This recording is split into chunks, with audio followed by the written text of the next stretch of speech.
Hello friend, आज की एक और नए लर्निंग वीडियो में स्वागत है आपका। और आज का जो हमारा टॉपिक है वो बहुत ही इम्पोर्टेंट टॉपिक है। टॉपिक क्या है? Price action. आप ये सोच रहे होंगे कि मैं ये क्यों बोल रहा हूँ कि आज का जो हमारा टॉपिक है वो इम्पोर्टेंट है, क्योंकि आप जितना भी इंडिकेटर यूज करते हैं, RSI, MACD, ये ब्लेंजर बैंड या कोई भी इंडिकेटर या जितने भी इंडिकेटर के आपने नाम सुना है या जो इंडिकेटर आप यूज करते हैं, वो सारा इंडिकेटर हमारा प्राइस एक्शन के आगे फेल है। अगर एक शब्द में कहें तो प्राइस एक्शन सबका बाप है। अगर आपने प्राइस एक्शन को सीख लिया तो ट्रेडिंग एकदम सिंपल हो जाएगा। आपने सुना होगा कि चार्ट को हम जितना सिंपल रखते हैं उतना ही हमें बेटर रिजल्ट देखने को मिलता है। तो चार्ट को हम कब सिंपल रख सकते हैं?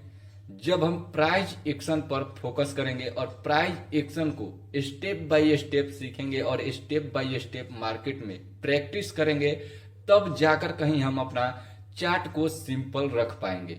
और जब चार्ट को हम सिंपल रखकर काम करेंगे तभी हम एक बेटर रिजल्ट पा सकते हैं। तो चलिए जानते हैं कि हम क्या क्या सीखने वाले हैं।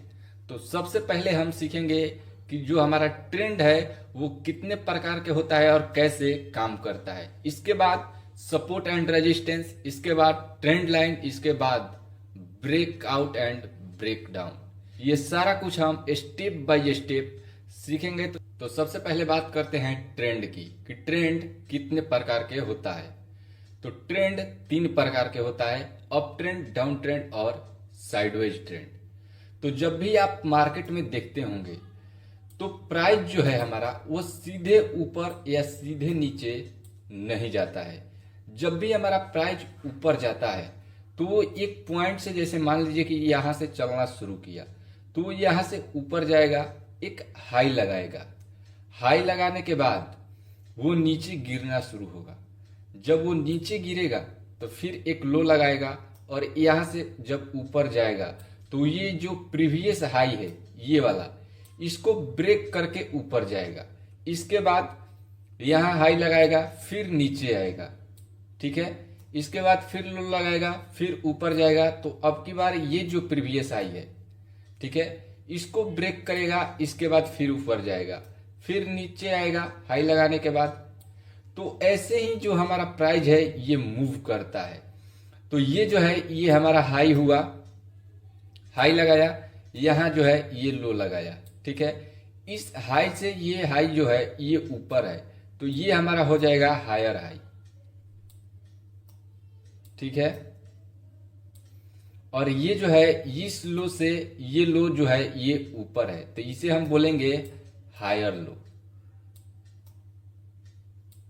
तो ये जो है जब भी हमारा प्राइस ऊपर की तरफ मूव करता है, यानी कि जब अप ट्रेंड में रहेगा, तो हम कैसे पहचान करेंगे कि ये हमारा प्राइस जो है ये अप ट्रेंड में है या नहीं है? तो वहां पर आपको देखना है कि क्या हायर हाई हायर लो बनाते हुए हमारा प्राइस जो है वो ऊपर मूव कर रहा है या नहीं। अगर ऊपर हायर हाई और हायर लो बनाते हुए मूव कर रहा है तो हमारा प्राइस जो है वो अप ट्रेंड में है। वैसे ही सेम जब डाउन ट्रेंड चलता है तो हमारा प्राइस जैसे इस पॉइंट से गिरना शुरू होगा तो ये नीचे गिरेगा, यहां लो लगाएगा, लो लगाने के बाद ऊपर जाएगा, फिर एक हाई लगाएगा, फिर नीचे आएगा।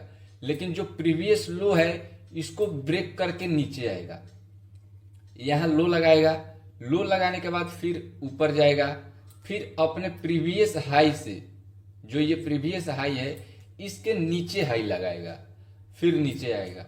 तो यहां आप देख सकते हैं ये जो है हमारा इस पॉइंट से प्राइस चलना शुरू हुआ, यहां आया, एक लो लगाया, ये जो है इसके बाद एक हाई लगाया, यहां गया।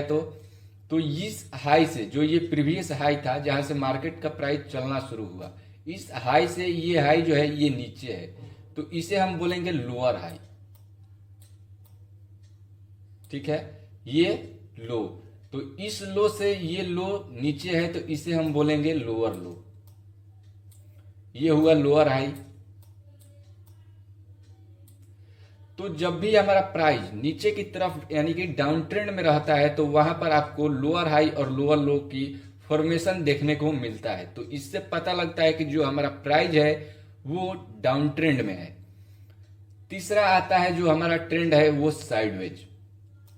तो जब भी हमारा प्राइस साइडवेज में रहता है तो वो एक सपोर्ट और रेजिस्टेंस के बीच में, सपोर्ट से प्राइस शुरू होगा ऊपर जाना रेजिस्टेंस के पास, फिर रेजिस्टेंस से नीचे आएगा, फिर यहां से ऊपर जाएगा, फिर नीचे आएगा। तो जब रेजिस्टेंस और सपोर्ट के बीच में हमारा प्राइस मूव करता है तो वो हमारा साइडवेज होता है। तो ये तो अभी तक आपको ये पता चल गया कि ट्रेंड कितने प्रकार के होते हैं और ट्रेंड हमारा कैसे काम करता है। अब बात करते हैं सपोर्ट एंड रेजिस्टेंस की। तो सबसे पहले इसको रिमूव कर लेते हैं।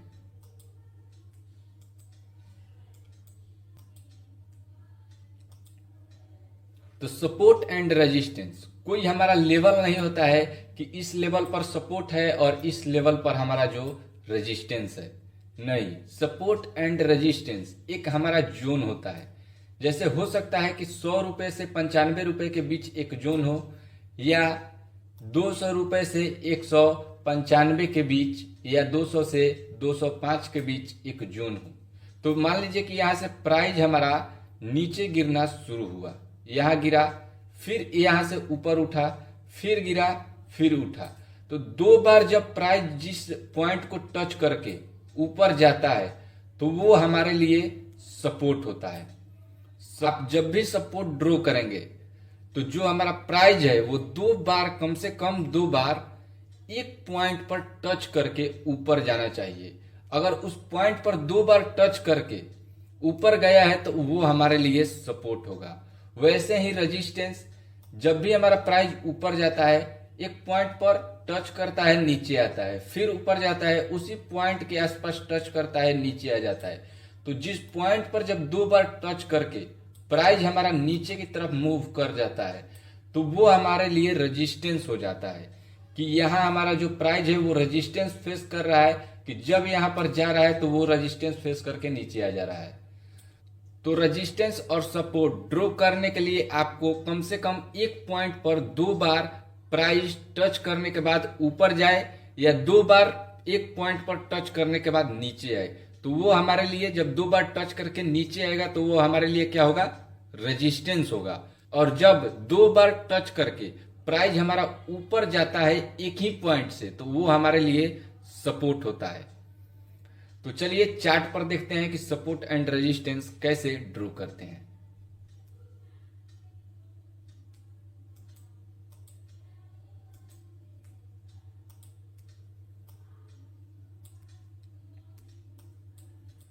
तो सबसे पहले यहां आप अगर देखें तो ये हमारा 5 मिनट का टाइम फ्रेम है, तो इसे हम 15 मिनट का टाइम फ्रेम करेंगे। सबसे पहले टाइम फ्रेम मैं आपको बता दूं कि अगर आप इंट्राडे करते हैं तो उसके लिए आप 15 मिनट और 5 मिनट का चार्ट देखेंगे। अगर आप ऑप्शन करते हैं तो 1 आवर, ठीक है, 15 मिनट और 5 मिनट का चार्ट देखेंगे। ये इंट्राडे के लिए है 15 मिनट और 5 मिनट। 15 मिनट और 5 मिनट पर आपको सपोर्ट एंड रेजिस्टेंस ड्रॉ करना है। और ऑप्शन के लिए आपको 1 आवर, 15 मिनट और 5 मिनट का चार्ट ड्रॉ करना है। तो ये तो हो गया हमारा टाइम फ्रेम।